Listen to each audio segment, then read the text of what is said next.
malalagyan ka sa iyong nakikita, pagkat walang kasing ganda. Laguna, nang ito ay marating ko, para bang ako'y Mga kababayan, ugaliing manood ng Serbisyo Balita Live Online tuwing Lunes, Miyerkules at Biyernes. Ito si Cap Toti de la Rosa ng Barangay Dita, Santa Rosa City, Laguna.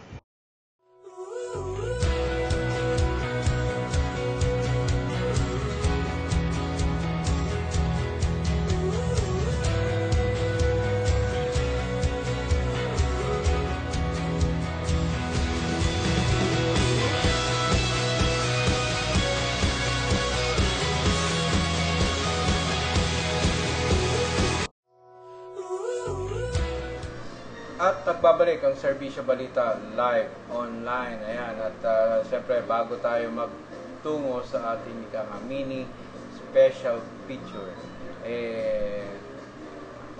tayo tatanggap muna ng pag-uulat. Isang mainit din kanina, di ba? Yan. Ito ay update pa rin sa pangyayari. Abduction. Galing sa Muntinlupa kahapon.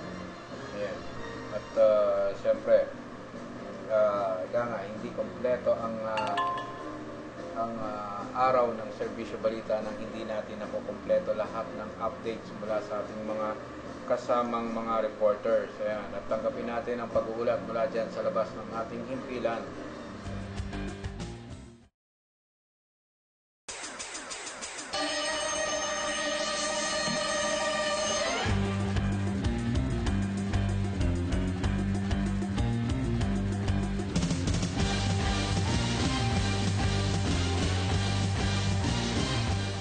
At nagbabalik para sa lalawigan ng Laguna. Ayan, ang ating kasamang si Levy Tatad. Levy, magandang gabi ulit. Magandang gabi kasama Jay. Inabort na ng kapulisan ang kinanibat ng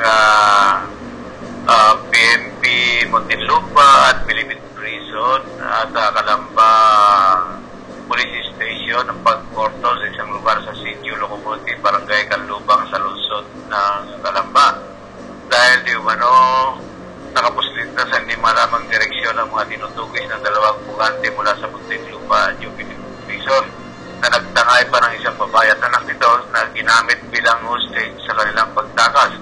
Patuloy namang isinasagawa ang matat operation ng mga kapulisan upang makasakaling mahabol at tuluyan nilang mahuli ang nasabing dalawang suspect ayon naman sa ulat ng pinagdala ni Laguna Provincial Director Police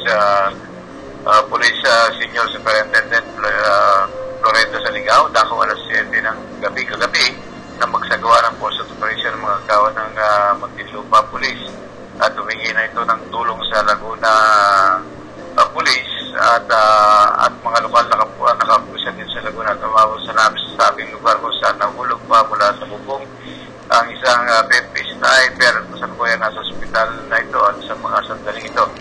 Ang ginamit na gateway car ng mga suspect ay isang Toyota Vios na kulay itim na may black ang ALA 1169 na na-recover naman ang mga HPG kung saan tinutugis ang mga kapulisan ng kasalukuyan nasa kustudiya na ngayon ng Highway Patrol Group sa Canlubang. Sa isang bakanting malapit sa Dual Tech Training Center ang pinagkumplehan ng mga suspect kasama mag-ina. Ngunit nang lumipas sa maghapong pagbantay ng mga kapulisan na kumpirma nilang wala nang nasabing lokasyon ng mga tinutugis pati na ang mag-ina. Ayon sa mga trabador na naroon, may malaking kanan doon sa area kung saan pwede dumaan ang isang sasakyan o motorsiklo. Sa nakalap na informasyon natin, ang mga nasabing suspect ay bilanggo dahil sa kaugnay ito sa droga at dumalaw doon ang mag-ina sa isa sa mga suspect at dito na ginawang hostage upang makalabas ng Bilibid Prison tulad ng tented na getaway car. Yan ang ating kabuang ulat kasamang RJ mula pa rin sa lalawigan ng Laguna. Levy Tatad, nagsiservisyo sa bayan para sa Serbisyo Live Online. Ayan. Okay, maraming salamat at katatanggap lang natin ng additional info mula sa Camp Crame. Ayan, abduction. Ang apat po pala yung yung biktima. Ang pangalan po nila ay si Cherry Ann Rivera, Giancarlo Rivera, Raquel Apolonio, Robeline Gresones. Yan, bawang pong nakarelease yan. Si Giancarlo Rivera yung isa. Yan, bali 4 po sila. Sila po ay nakatira sa Express Villas, Barangay Putatan, Muntinlupa City. Yan. Tapos po, Okay.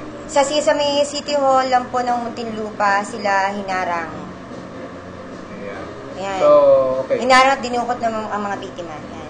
Okay, so medyo may paglilinaw lang tayo ng konti, may conflict lang yata eh.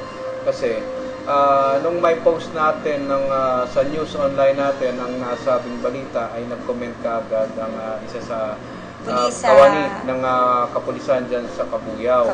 At eto ang sinabi, ay nakauwi na raw sa Caloocan ang mag-iina. Teka, parang iba yata ang statement mula dito sa Camp Crame. Ang address ay Muntinlupa. So paano nagkaroon?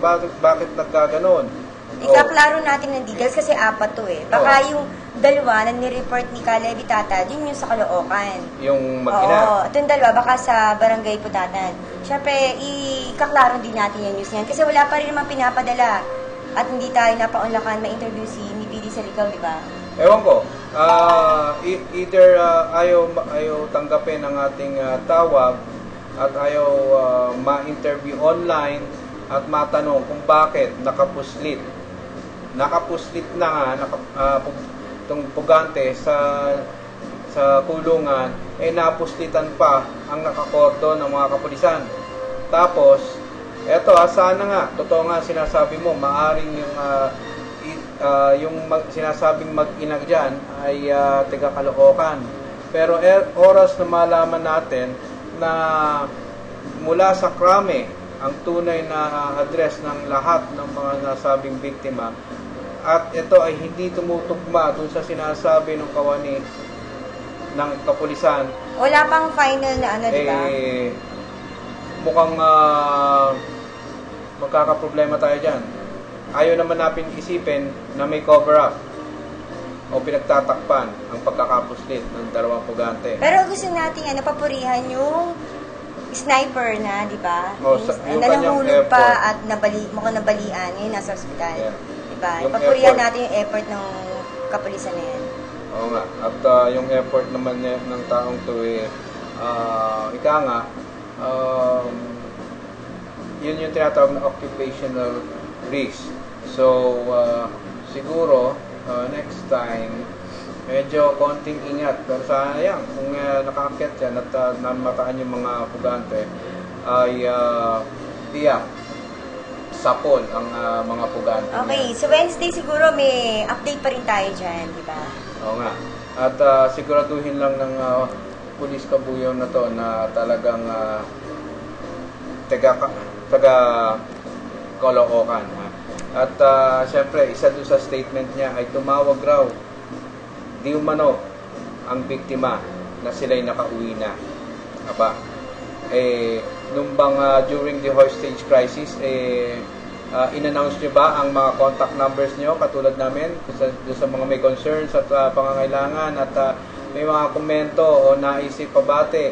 Ayan, mag-text lang o tumawag sa 0929-600-3001 at sa 0935-868-9375. Ganun ba ang ginawa ng kapulisan nito para masabing tiwanawagan sila ng nasabing biktima na sila'y nakauwi na? Yan ang sinasabi naman natin. Ika nga, kayo ang pinagkakatiwalaan namin ng impormasyon.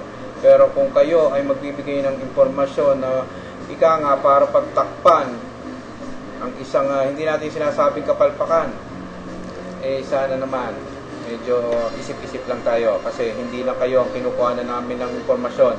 Kahit ultimo ang Camp Crame ay kinukuha na namin ng impormasyon when it regards to police operation, police matters o mga insidenteng kapulisan.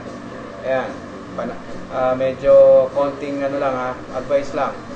So, sana naman nagkakalookan nga. At sana nga, tumawag sa inyo. Kasi kulang nga yung mga detalye sa atin, di ba? So, tayo yung nag-research. Dumedepende lang tayo Ayan. sa inyo. Pero syempre, thank you din dun sa Police Cabuyao, kay Sir, na syempre nagbigay din ng mga information sa atin.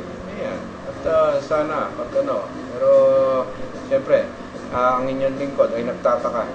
Lalo-lalo na kapag dating sa informasyon na misleading o conflicting. Diyan ako medyo irritable. Ayaw ko nagbibigay sa akin ng conflicting statements kasi hindi ko malaman kung ano ba ang totoo. Ayan. So, anyway, going further, at madako na tayo sa ating mini special feature tungkol dito sa isang kapitan na ubod na sipag at talaga ng mga programa niya ay hindi masukat-sukat. Niisip ko nga baka itatakbo yatang konsyel yata to. At, pero hindi pa naman siya nagpapahayag ng kanyang kagustuhan na tumakbo sa mas higher position. Dahil ang kanya, nais niya raw ayusin ang kanyang barangay. Ayan. At syempre sa ating tungkol sa job opportunities na sana sa lahat ng barangay ay iba pang mga barangay na hindi pa nagpapatupad ng ganitong programa ay matularan nyo ang example nitong si Kapitan Toti de la Rosa, yan, ng Barangay Dita, Santa Rosa City. Panoorin natin ang mini feature lang natin para sa gabing ito. Sila po yung maghahanap ng trabaho para sa mga kabataan. Sapagkat kung iaasa natin ang paghahanap sa sariling sikap ng mga kabataan, ay parang napakabagal dahil unang-una sa dala ng kahirapan, siyempre ang problema ay yung pamasahe. So sa pamamagitan po ng Barangay Dita Job Center, kami po ang direktang nag-i-invite sa mga employer na pumunta sa aming job center na kung saan sila po yung dito po gagawin yung kanilang mga examination, interview at orientation. Nang upang sa ganon, yung mga kabataan ay hindi na magastusan. Every week po, marami na kaming pinapadala na mga empleyado, marami na pong kumpanya, lalo po sa NISIM, sa NXP, at sa mga local agency na kailangan ng mga trabahador, partikular po sa mga kababaihan, napakadami po. Kaya naman halos dito ang mga kabataan ay nabibigyan na namin ng maayos na hanap buhay. So far sa datos nyo, ilan na ang mga na-cater natin na mga aplikante? Siyempre, sa mga aplikante naman, hindi naman 100% po yung natatanggap. Siguro doon sa 100% na dadalhin namin, mga 70 to 80% po yung natatanggap dyan. So ngayon po, sa datos ko, siguro humigit kumulang 300 mga kabataan na po ang aming may papasok. With regards to dyan sa mga job opportunities, siyempre, may mga ibang kumpanya na humihingi ng special skills. Meron rin ba kayong nakalinya na training sa TESDA? Opo, katatapos po lamang ang aking welding course na kung saan ito po ay national level po ang certification makukuha ng mga nag-aaral dito. Ito po ay 25 student o na nag-training na nanggaling sa aking barangay na sa kursong welding. Ito po ay katatapos lamang siguro baka mga 1 month ago na kung saan sa 25, 10 na po yung napasok namin sa skilled na welder. Ano ang upcoming yung training na para sa TESDA? Ongoing po namin ang 2 mag-aaral doon sa domestic appliance repair. Andyan po, siguro po ay pangalawang linggo na nila. At kasunod po naman niyan, ang 2 po na nag-aantay para sa cellphone repair. Yan po ay under ng test sa lahat. Final word, sir, para sa mga nagnanais na makapag-avail ng inyong programa pagdating sa pagsasanay o training at yun sa job employment. Sa aking mga kabarangay, siyempre, hindi naman po natin malalaman kung di tayo yung sasadya una sa ating tanggapan, sa ating barangay hall. Dapat tayo ay magpunta, magsadya at magtanong tayo kung ano po yung mga trabahong nababagay sa inyo. At kung gusto niyo naman madagdagan yung skill nyo, kung wala pa kayong skill, meron din po tayong programa para dyan. At ongoing po yan, at hanapin lang po siyempre ako, Kapitan Toby de la Rosa, at yung mga kawani ko po dito sa Barangay Hall at para sila i-guide. Marami po silang makukuha dito sa ating barangay ngayon. Ayan, at siyempre, ika nga, hindi lang job opportunity as in, kumbaga sana, inibitahan nila iba't ibang kumpanya para doon mag-conduct ng mga interviews, ng hiring, ng pag-exam, at kasama pa rin doon yung programa ng TESDA, ika nga, yung training. Siyempre, alam naman natin yung mga companies na yun, minsan may mga agreement na, magpapatayo ng isang pabrika dito sa isang barangay na to, isang lugar na to, provided, pwede kayong payagan, provided that kailangan priority ang mga tiga roon, mga 80% ng mga i-hire nyo ay tiga doon sa lugar na yon. So minsan, ang katwiran ng mga pabrikang to, hindi skilled ang workers, hindi pumapasa sa sorry na lang. So, tinatanggap nila, karimitan, halos 60% o 70% ng kanilang empleyado ay puro dayo, hindi tiga doon sa mismong lugar na yon. So, nakikinabang, mga dayo, hindi ka naman sa minamasama o minamaliit yung mga yon.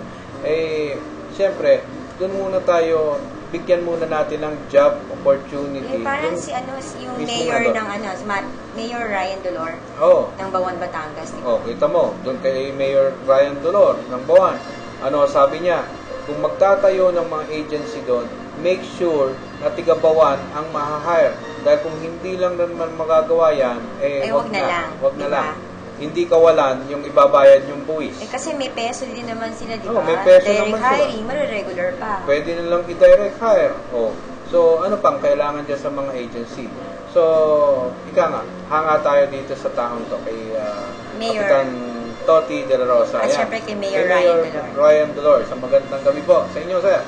At dito kay Toti, barangay lang to. Nakita natin ang efforts niya. At pati hindi pa napag-usapan dyan yung mga educational programs at health programs, pati doon sa mga senior citizen. Ika nga, natutuwa ako dyan. Binigyan ni Kapitan Toti ng sariling kwarto ang senior citizen. The aircon pa. At may TV. May TV. Ika nga, talagang may rason para hindi na maglibreng sine ang mga lola at lolo dahil doon cable, komportable pa. Para silang nagbabanding-banding doon, kwentuhan. Napakasarap ng buhay ng mga senior citizen dyan sa barangay nila. At meron tayo ngayon, dami natin mga text, pero pinili lang natin yung medyo kaugnay sa mainit na issue. Regarding sa kontrobersyang kinakaharap ng Iglesia ni Cristo. Pasintabi po, pasintabi po. Ito po, text lang. Kung sakali mang merong mag-react, handa po namin pakita yung text. Actually, ayaw namin pag-usapan yung issue ng dito. Kasi unang-una, hindi naman kami iglesia. Kumbaga, ginagalang po din natin, respeto natin ang kanya-kanyang reliyon at paniniwala. At hindi na para pakialaman namin kung ano sigalot sa inyo, sa loob. Ito po lang po, baka po, member din yung po yung nag-text. Siguro po. Yan. Ito yung text na, dapat daw hindi na pinablis na whole page sa dyaryo si Esias June Samson dahil isinirkular naman sa mga kapilya na tiwalag na. Nasayang pa ang binayad dun sa dyaryo. At limitaw na tila na memorial na dahil sa pangit trato pa at nakalabas pa ang dila. Ministro yata ito si June Samson. Yun, mukhang na personal daw yung nagpa-publish. So hindi na natin babanggitin yung yung tabloid na yun. Tabloid ba? Oo, tabloid. Okay. So anyway, kapag nga ng sabi nga natin, binasa lang natin yung text ng ating taga-subaybay at pinagbigyan lang natin ang kanilang nais ilabas na saloobin. Sana hindi na daw pinapis kasi tiwalag na. Kumbaga, alam na naman ng mga kapatid nila na tiniwalag na, di ba? Siguro, gusto lang talagang mas inform ng husto. Ayan. Anyway, sa ating mga kapatid dyan sa Iglesia ni Cristo. Ayan, happy Anniv. Malapit pa anniversary nyo. Happy anniversary at sana'y maayos na ang kung anumang gusto o mga sigalot. Ayan. At ngayon, dumako ngayon tayo Sa Cavite. Sa Cavite. Baka naman sabihin, puro Laguna lang tayo. Ayan, happy viewing nga pala kay Sir Romel Olimpo. Ayan. At ikaw na ang magbasa. Ayan, syempre, bilang bahagi ng programang pangkalusugan ng lokal na pamahalaan ng General Trias, particular na enhancement and emergency response capability ito, nag-turn over ng isang bagong ambulansya, si Mayor Oni Ferrer, sa Rural Health Unit nitong Lunes, sa liwasang bayan na sinaksihan ng mga barangay officials at mga kawani ng munisipyo. Ang ambulansyang ito ay pinondohan ng PCSO at ng lokal na pamahalaan. Kasama ni Mayor Ferrer, si Vice Mayor Mauricio, ayan, nasa picture. At mga sagdiang bayan, members ng opisyal ng tanggapan. Yan. At ang bagong emergency response vehicle. Ayon sa alkalde, patuloy ang implementasyon ng mga programang magpapabuti ang serbisyo ng lokal na pamahalaan. Hindi lamang medical, maging social services at pang infrastruktura. Umuloy bunga ito ng maayos at responsabling pamamahala ng kaban ng bayan. Nagpapasalamat din si Mayor Ferrer sa suportang binibigay ng mga national government agency tulad ng PCSO na patuloy na nagiging katuwang sa pagpapaunlad sa bayan ng General Trias. Noong nakaraang buwan pa nga ay tumanggap din ng isang bagong ambulansya ang lokal na pamahalaan mula naman kay Congressman Luis John Ferrer Deport na ika-6 na distrito ng lalawigan ng Cavite. Yan. At ika nga, talagang ang ugnayan ng local government, ng Kongreso at saka ng PCSO ay nandyan. Ito na, karagdagang ambulansya para sa bayan ng General Trias. At meron akong alam, mukhang nagbigay yata ng pondo tungkol dun sa may binigay, ang alam ko may binigay na pondo si ang mayor. Ayan. Hindi, isa pang ambulansya din ang binigay ni Congressman. Isa pang Jun ambulansya. Perano, Ayun, last pero month. may ayon sa ay meron pang ang alam ko ay may pondo pa. Sa iba pang services yun. Ayun, ito yun yata yung una mong natanggap. So, anyway, ayan, at kung wala man ang pagbalita,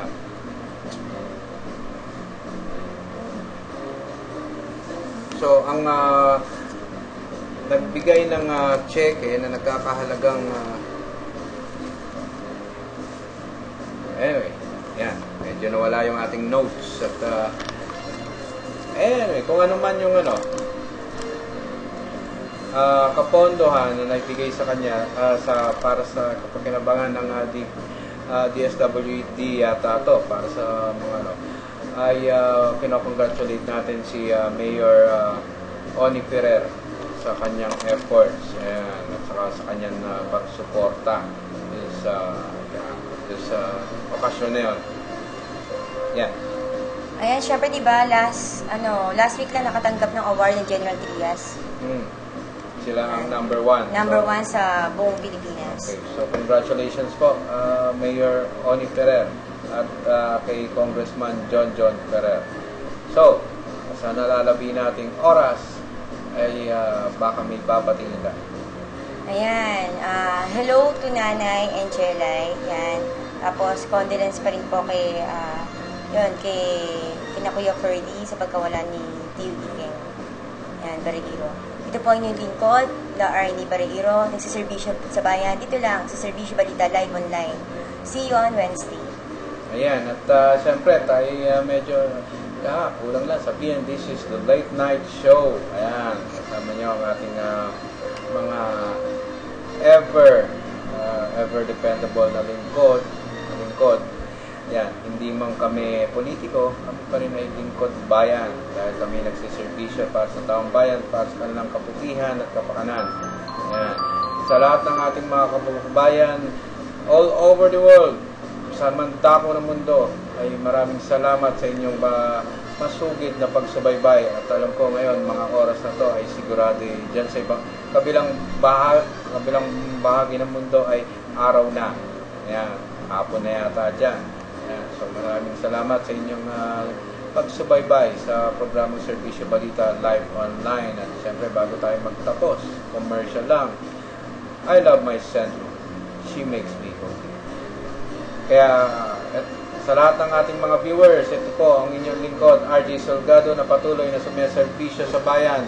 Dito lang yan sa Serbisyo Balita Live Online at nagpapaalam ng isang magandang gabi, Pilipinas.